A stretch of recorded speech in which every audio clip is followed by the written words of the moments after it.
to your first question, which was what about a month or so, or 2 or 3 ago, when people were saying, you don't really need to wear a mask? Well, the reason for that is that we were concerned, the public health community, and many people were saying this, were concerned that it was at a time when personal protective equipment, including the N95 masks and the surgical masks, were in very short supply. And we wanted to make sure that the people, namely the healthcare workers, who were brave enough to put themselves in harm's way to take care of people who were infected with the coronavirus and the danger of them getting infected, we did not want them to be without the equipment that they needed. So there was not enthusiasm about going out and everybody buying a mask or getting a mask. We were afraid that that would deter away from the people who really needed it. A trance is a half-conscious state characterized by an absence of response to external stimuli, typically as induced by hypnosis or entered by a medium. A trance is an abnormal state of wakefulness in which a person is not self-aware and is either altogether unresponsive to external stimuli or is selectively responsive in following the directions of the person who has induced the trance. Trance states may occur involuntarily and unbidden. Here we have Fauci, one of the most powerful people on the planet with regard to the medical community. He had a briefing every day with the President of America talking about what to do. And he pretty much just said that they lied. Now, of course, because people are in a trance, they want to blindly defend a total stranger who admitted to lying that caused the death of tens of thousands, when of course if it was, anyone in the private sector, oh, I think they're always trying to get one on me, oh, we got to regulate the hell out of them if anything bad ever happens. Oh, government commits mass murder? Well, hey, it happens. There's a military-industrial complex. Yeah, it's really important that we be unresponsive to external stimuli when Smedley Butler and Dwight Eisenhower and Donald Trump mention, that there's obviously a military-industrial complex. And, Fauci, just let him go. But that damn Covington kid, oh, remember that smirk on his face. God, there's people who are racist. God, that guy who didn't want to bake the cake for the homosexual couple. God, I'm going to have to call into work tomorrow. God, I need a trigger warning.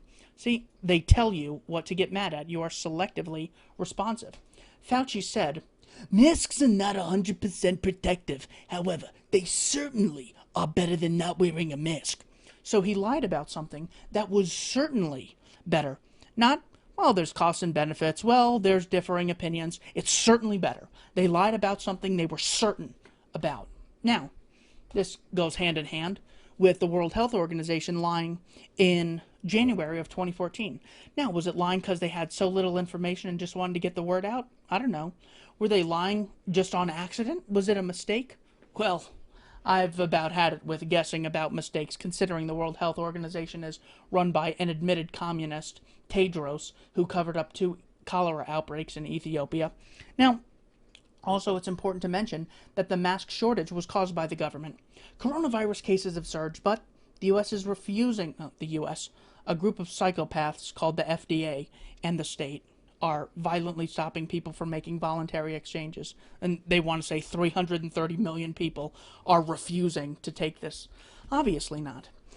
To take the world's most available mask. The KN95 mask is the Chinese alternative to the scarce N95 mask, but the FDA refuses to allow it into the country. See, this group of people, FDA, they own our bodies. And unless we get their permission, we can't do with our bodies what we want. The mask is designed to filter out at least 95% of particles. Now, Jesus knows, maybe this would have saved, 1% of people. Maybe it would have driven the disease. It would have weakened the disease by 95%, and we'd only have 5% of the cases that we have if the government wasn't violently stopping people from making voluntary exchanges. But this is how regulation works. This is why you cannot trust centralized coercive power in the hands of the state. We have private actors willing to step forward to make ventilators and masks. We could absolutely do it. As far as a vaccine goes, what society do you want to live in when there's a pandemic? because there's going to be one. I mean, there was one in China. It's going to happen in North Korea and everywhere else. So, what society do you want to live in? One where there's free voluntary exchange, or one where they're violently stopping people from making peaceful trades? The reason we have tens of thousands of people die in America every year because of kidney shortages is because the state doesn't allow you to compensate people for their kidneys. Iran has a market in kidneys, and they're the one country without a shortage. Now, here is a perfect case of my body, my choice. You know, if I own my kidney, if I own my body, I own my kidneys, I could give it to people in exchange for money. Then why isn't any politician running on, hey, let's save tens of thousands of innocent people every year through deregulation? Well, people have selective responses, and they know when to say my body, my choice. They know when to say, oh, the poor might be negatively affected. They have unresponsive external stimuli. So when they're not told to get mad at it, they don't get mad at it. When they're not told to get mad at collateral murder, the Chelsea Manning video, they just don't get mad at it. The government says, we're going to we're going to separate children from their parents if they don't send their kids to school under truancy laws. And if your parents don't chip in for the welfare state or the warfare state, we're going to put them in a cage and shoot them if they resist. People are like, yeah, totally fine with that. But when kids get separated from parents at the border, oh my God, it's hell on earth. Everyone, Trump is Nazi.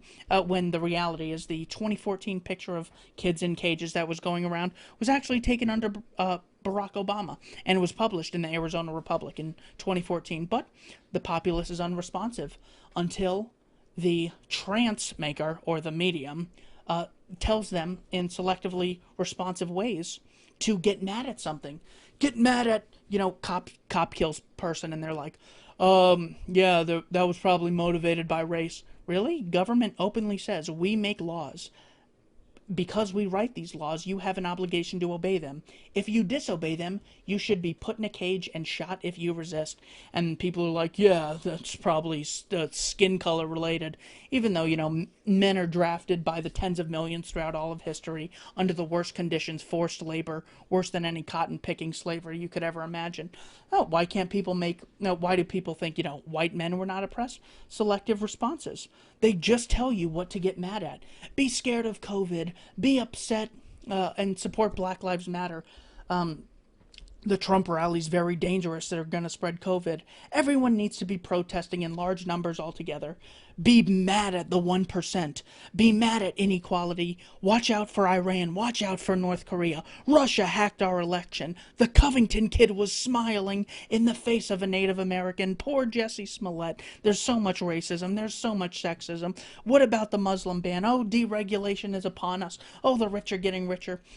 They get people out of a principled state and get them into a literal trance, which is why things like this can go unnoticed, and there's just not an outrage. So it's not even that they have to cover things up, because we have things like the McCullum memo, which openly says the government planned to provoke the Japanese into attacking Pearl Harbor so they could justify entering the war, which they wanted to anyways. That's pretty much the story behind all wars. The Lusitania was intentionally sent into waters and sunk. It had munitions on board that wasn't released until 1982. The amazing thing about this, though, is that it's like a couple months after the big lie. It's not like 50 years later when people have forgotten about it. So this is certainly a litmus test. Hey, Mr. Statist, what do you think about one of the most powerful people in the medical community admits to lying, and it's as a causal result of the FDA violently stopping people from making peaceful exchanges? Well, thank you for watching Keith Knight, Don't Tread on Anyone. Attempt to escape the trance by reading books like The Use and Abuse of Logic, How to Win Every Argument by Madsen Prairie, where he walks through logical fallacies and helps you to think clearly. Appreciate you watching Keith Knight, Don't Tread on Anyone.